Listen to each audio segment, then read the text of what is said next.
Hindi biro ang taong ito, mga ka-SEDPIPs. Maraming pagsubok pero syempre, ang daming tagumpay. Ibinibida ko sa inyo ang mga achievements at developments na talaga namang magpapalakas ng loob at inspirasyon sa ating lahat. Excited ako i-share sa inyo ang ating latest updates sa JV Partners. Noong 2020, may 13,633 tayong JV Partners. At guess what? By 2023, ito'y lumobo sa 18,036. Ang laki ng jump, di ba? Konting push na lang, abot na natin yung 18,245 na target.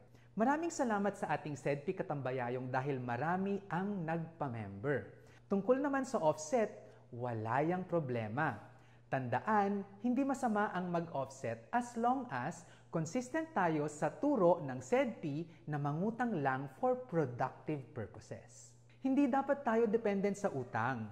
At ang ating membership dropouts, nabawasan. Hindi na badlungon ang tawag sa members, kundi tabangan natin sila, lalo na yung mga nakaranas ng business failure, kalamidad o may krisis sa pamilya. Ang CIBI, sineryoso natin para sure na ang member fits sa joint venture, kayang-kaya magbayad at solid ang character. Anong susunod na eksena? On the next level, we will improve the marketing skills of our branch staff. Ang ating mga senior FIO and ABM mag-focus sa kanegosyo solo members. Bibigyan natin sila ng extra training at mentoring. And hold on to your seats because we will go all out sa marketing ng SEDPI Kabalay. Handa na ba kayo sa latest chika sa ating joint venture portfolio? Kasi ako, excited na i-share sa inyo ang mga bonggang balita. Alam nyo ba, ang actual JV portfolio performance natin, kabugera! From 2020 with 43.3 million, umarangkada tayo sa 66.3 million in 2021 and 76 million in 2022. At hindi pa tayo tumigil dyan. Ang 2023 target natin ay 111 million. Pero tayo'y umoverachieve at umabot sa 116 million, isang malaking palakpakan! Pero syempre, may target pa tayo for 2024, di ba? Aba, ang target natin, magdagdag ng 73 million sa joint venture portfolio natin para mag-total ng 190 million. Kaya naman, push lang ng push, di ba? Dahan-dahan lang sa increase ng JV contribution para hindi mabigla. Tandaan, habang lumalaki ang JV contribution, dapat lumalaki din ang JV counterpart. At hindi lang yon, dapat mas malupit tayo mag-ipon kaysa mangutang. At yung performance-based incentives, grabe rin yan sa pag-motivate. Abangan ang mas pinasabik at competitive joint venture contribution na up to 10,000 pesos na sa first cycle para sa kanegosyo group. Ready na ba kayo sa mga bagong products? Ilalabas na natin ang SEDPI Kabalay, Kabalay Housing Loan, Kabalay Savings, Kanegosyo Online at Kalusog. Alamin natin kung paano tayo nag-level up sa PAR rate. For 2023, our target was 1.22% and guess what? Our actual is 1.12%. Better than our target and better than industry standards. Anong diskarte ang nagdala sa atin dito? Rigorous character and background investigation. Check! Mas maganda na yung handa kaysa mag-repair ng portfolio, di ba? Close branch performance monitoring, always on the go. And of course, yung performance-based incentives, both individual and team-based para mas ganado tayo sa work. Ang near real-time response natin sa calamities via SEDPI Katambayayong, solid yan sa pagpapatibay ng loyalty ng members. Always remember, welfare of members come first. Plus, tight internal controls para walang makakalusot na hindi ayos. Anong susunod na kabanata? We are rolling out new joint venture application form, CIBI forms, and our member rating system. Continuous training. Ayan yung delinquency management training, customer care training, at product knowledge training. Lahat yan lined up na. And a big no-no to asset foreclosures because we care about our members, hindi lang sa salita, pati sa gawa. Let's take a look at our PAR amount figures. Ngayong 2023, ang target natin ay 1.35 million. Pero ang ating actual, mas mababa, 1.3 million lang. Having an assistant branch manager per branch para focus ang delinquency control at outreach, yan ang ating secret weapon. Plus, we keep our exposure among MFIs, lending small to reduce risk. Safety first. Alam natin, bumabagal ang outreach kapag tumataas ang PAR. So, hatiin natin ang effort ng branch into collection at outreach. Balance is key. And we're developing reserve ABMs for delinquency control and outreach para laging may backup plan tayo. Alam nyo ba, dahil sa dami ng nagpapamember, grabe yung pag-angat ng ating performance. Tignan nyo to ha, noong 2017, nagsimula tayo sa claims na 1.59 million sa SEDPI Katambayayong. Tapos, taon-taon, walang palya, tumaas ng tumaas, sunod-sunod yan hanggang 2022.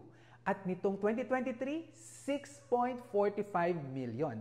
Talagang marami tayong natulungang mga miyembrong mabawasan ang gastusin sa pagkakasakit, kalamidad at funeral expenses. Pero teka muna, so ano yung susunod nating galaw? Lalawakan pa natin ang coverage ng Katambayayong para maisama na rin ang kalusugan. Kasi alam nyo naman, health is wealth, di ba? Nakakabilib ang ating 2023 performance. Sandali lang. Uy, wait. Nag-error yata. Uy, nandyan ba kayo? Isigaw ang We Love SEDPI kung nandyan pa kayo. I can't hear you. Ayan. Dahil dyan, ang Christmas bonus natin ay 8,000 pesos to everyone. Last year ay 5,000 lang yan. Sana ay magamit nyo ito ng maayos.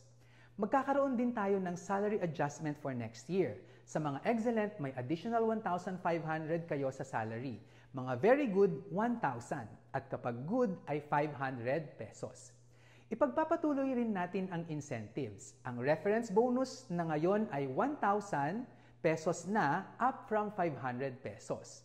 Kay ABM at BM, ito ay 1,500 na from 1,000. Pero dahil itinaas, ang minimum requirement for portfolio ay itinaas natin to 1.2 million. Mahalaga ang teamwork sa trabaho natin, kaya itataas din natin ang ating branch reference bonus from 10,000 to 15,000 pesos. Pero ang minimum requirement na natin to get the branch incentive ay 8 million pesos. Ang ating institutional incentives ay additional 1,000 pesos to all branches kung 95 to 100% ang achievement sa monthly targets. Additional 3,000 incentive to all branches kung greater than 100 to 110% ang actual performance over target. At bonggang 5,000 pesos kung above 110% ang ating actual performance versus our targets. Narito na ang ating 2024 action plan at ito'y puno ng pag-asa at aksyon para sa bagong taon. Una sa lahat, palakasin pa natin ang ating competitive advantage. Imbes na pautang, mag-inject tayo ng kapital dahil business partners natin ang mga kanegosyo, hindi lang basta customers. Yan ang ating mantra, tao bago dokumento, para sa near real-time claims na walang hassle. Bawasan natin ang pasanin ng utang at palaguin pa ang savings ng ating members. Di ba, tigom ang solusyon, yan ang lagi nating tatandaan. At syempre, hindi natin kakalimutan, partner ang gobyerno sa ating pag-unlad. Yan ang SSS, Pag-ibig, PhilHealth, si Senator Risa at mga LGUs. Ituloy natin ang pag-charge sa ating 2024 action plan with our second strategy, yung capacity building na pinaka-foundation ng ating growth. Handa na ba kayo?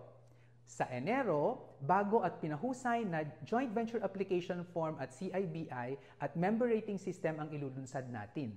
Tandaan, yan ang susi sa mas organized na sistema. Pagdating ng Pebrero, focus tayo sa training for delinquency management dahil alam nyo naman, prevention is better than cure. Marso, bigyan pansin natin ang character and capacity-based lending. Dito natin makikita kung sino talaga ang mga partners na handang sumabay sa ating paglago. Pag-apak ng Abril, product knowledge training ang ating pag-aaralan para solid ang alam natin sa mga produkto natin. Mayo, spotlight naman sa roles and responsibilities ng ating mga BMs dahil leadership ang magdadala sa atin sa tuktok. Hunyo, it's all about internal controls. Mahalaga ang checks and balances para smooth sailing ang operations. At sa Hulyo, Financial literacy training ang ating tatargetin. Dapat laging sharp ang kaalaman sa pera. Agosto, it's time to pay it forward through mentoring microenterprises. Sharing is caring, ika nga. Setyembre, abangan ang social media management at artificial intelligence. Welcome to the future. As sa Oktubre, disaster preparedness and business continuity ang paghahandaan natin para anuman ang mangyari, tuloy-tuloy pa rin ang ating negosyo. Yung pangatlong hakbang sa ating action plan para sa 2024 ang pag-engage sa ating mga LGUs.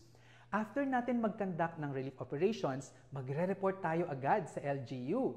Magpadala tayo ng letter kasama ang mga dokumento at pictures diretso kay Mayor, sa DSWD at sa MDRRM. Plano rin natin na magkaroon ng monthly courtesy calls sa mga barangay. Ito yung chance natin na magpakitang gilas, ipakilala ang SEDPI sa grassroots level at makipagtulungan ng mas malapitan sa ating mga kababayan. Paano ba natin ito isasagawa? Yung monthly barangay courtesy calls na to, simple lang pero rock. Una, hihingi tayo ng meeting kasama ang mga barangay officials at SK officers. Di ba exciting yun? Tapos ipapakilala natin ang SEDPI. I-share natin yung mga win-win initiatives ng Katambayayong. Plus, ipagmamalaki natin ang ating partnerships sa SSS, Pag-ibig at PhilHealth. At syempre, hindi mawawala ang quick financial literacy para sa mga kabarangay natin. Ang next step, hihingi tayo ng chance na mag-conduct ng barangay orientation para sa mga residents. Para saan ba ito? Para mas mapalalim pa natin ang ugnayan sa barangay at ma-market ang ating mga produkto. Ito na ang pang-apat na hakbang sa ating action plan for 2024. Pagpapalakas ng ating internal controls. 2 beses sa isang taon, magkakaroon tayo ng internal audit sa bawat branch. Hindi lang yan basta checking ha. Magbibigay tayo ng score para masukat kung gaano ka-tight ang ating mga internal controls. At eto pa, araw-araw pagkatapos ng cash count, yung ating cash on hand at cash in bank, i-update agad. Routine yan para always accurate at updated ang ating records. Papalapit na tayo sa rurok ng ating action plan for 2024, ang social media campaign. Gawin nating mga area managers ang frontliners sa ating SEDPI page bilang mga bida sa pag-comment at pag-engage. Bawat buwan, mga branch managers, kayo naman ang spotlight. Mag-submit kayo ng mga pampagana sa puso. Pwedeng yung stories ng ating katambayayong beneficiaries, yung mga kwento ng tagumpay ng ating members, o di kaya updates mula sa branches ninyo. At take note ha, lahat ng staff required mag-comment at mag-share ng posts sa SEDPI page. Kasama pa yan sa pag-evaluate sa branch incentives. Kaya naman, let's get those likes, shares at comments rolling in. Hindi lang yan ang ating pasabog para sa bagong taon. Maglulunsad din tayo ng Kanegosyo Awards para bigyang pugay ang ating mga members na tunay na nag-shine.